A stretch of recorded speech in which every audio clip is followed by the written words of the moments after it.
খাসির মাংসের ঝোলের ওপর ঢেলে দেওয়া হচ্ছে চালের আটা। এরপর খুন্তি দিয়ে নেড়ে রান্না করা হচ্ছে শত বছরের ঐতিহ্যবাহী খাবার আটার ডাল। আর মুখরোচক এই খাবার খেতে বাংলা হোটেলে প্রতিনিয়ত ভিড় করছেন ভোজন রসিকরা। ডালটাই খুব সুস্বাদু, এই জন্যই মজা লাগে, এই জন্য আমরা বারবার খেতে আসি। প্রাচীন গ্রাম বাংলায় এই আটার ডাল ছাড়া জমে উঠত না কোনো অনুষ্ঠান। অতীতে খোলা জায়গায় মাটিতে খড় বিছিয়ে বসতেন অতিথিরা, আর কলা গাছের বাকল কিংবা পাতায় ভাতের সাথে পরিবেশন করা হতো আটার ডাল।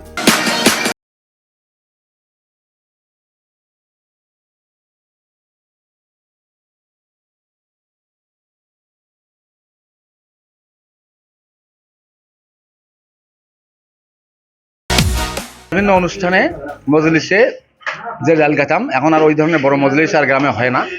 আর সেই আটা ধরে রাখছে গাইবান্ধা বাংলা হোটেলে একটা আটার ডাল, এত সুন্দর এবং সুস্বাদু যা একবার খেলে বারবার খেতে ইচ্ছা করে। আমাদের কাছে খুবই সুন্দর লাগে, আমরা যার জন্য বারবার খেতে আসি এখানে, খুব মজা লাগে। কেন এটা মজা মনে হয়? মানে ডালটাই খুব সুস্বাদু। গাইবান্ধা জেলার শত বছরের ঐতিহ্যবাহী খাবার এই আটার ডাল। তবে কালের বিবর্তনের তরুণ প্রজন্মের কাছ থেকে হারিয়ে যেতে বসেছে মুখরোচক খাবারটি। স্থানীয় এক হোটেল মালিক নতুন করে আটার ডাল বিক্রি শুরু করায় ছুটে আসছেন ভোজন রসিকরা। আসলে ওই গ্রামগঞ্জে যে মজলিস হয় বা বিভিন্ন অনুষ্ঠান হয়, আসলে অনুষ্ঠানগুলো এখন অনেকটাই নাই বললেই চলে এবং অনেকে সময় যেতে পারে না। এখন আসলে এই আটার ডালটা খুব ভালো লাগে, একটু স্বাদে বা অন্যান্য দিক থেকে আমাদের গাইবান্ধার ঐতিহ্য, এটা ভালো লাগে।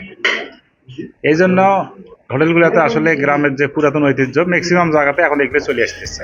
বাংলা হোটেলের আটার ডালের সুখ্যাতি ইতোমধ্যে গাইবান্ধা জেলার গণ্ডি পেরিয়ে ছড়িয়ে পড়েছে আশেপাশের জেলাগুলোতে। আর তাই শত বছরের ঐতিহ্যবাহী এই খাবারের স্বাদ নিতে বাংলা হোটেলে ভিড় করছেন ভোজন রসিকরা। ঐতিহ্যবাহী খাবার আমাদের বগুড়া, যেমন আলুঘাটে আমি সুদূর বগুড়া থেকে এখানে এসেছি।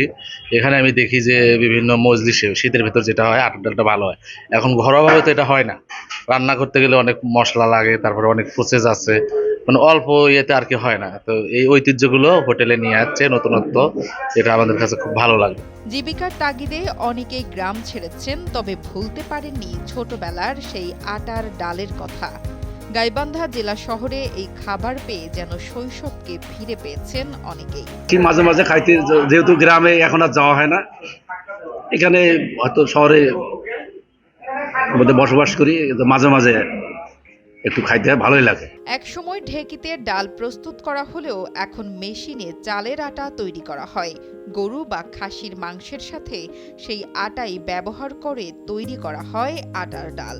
তবে নতুন করে শুরু করলেও ধরে রেখেছেন সেই প্রাচীন স্বাদ। ধনিয়া, পাঁচফোড়ন, মেথি, জিরা, ছোট এলাচ, বড় এলাচ, লং, গোলমরিচ দিয়ে এগুলো সব গুঁড়া করতে হয়। গুঁড়া করিয়ে তারপরে খাসির মাংস ছোট ভুনা করতে হয়। গ্রামীণ জনপদের ঐতিহ্যবাহী এই খাবারকে বাণিজ্যিক রূপ দিতে পেরে ব্যবসাতেও সম্ভাবনা দেখছেন আটার ডালের ব্যবসায়ী সুজন প্রসাদ। ঐতিহ্যটাকেও ধরে রাখা যাবে, মানুষের যে চাওয়া খাওয়ার জন্য যে একটা চাহিদা সেটাও পূরণ হবে এবং অল্পর ভিতরেই যেন মানুষ খেতে পারে। সেই কারণেই আমি এটাকে বাণিজ্যিকভাবে প্রথম গাইবান্ধায় শুরু করি এবং গাইবান্ধায় বাংলা হোটেল অ্যান্ড রেস্টুরেন্টের পক্ষ থেকে বাণিজ্যিকভাবে আমরা শুরু করেছি এই আটার ডাল। ব্যাপক মানুষ এটিকে খায় এবং বেশ ভালো, সকলেই এটিকে খুব সুন্দরভাবে উপভোগ করে। এলাকার নিজস্ব ঐতিহ্য আটার ডাল নিয়ে গর্ব করেন স্থানীয় মানুষ। এই আটার ডালের প্রচলন যুগ যুগ ধরে থাকুক, এমন প্রত্যাশা সকলের। নুসরাত জাহান কলি, কালের কণ্ঠ।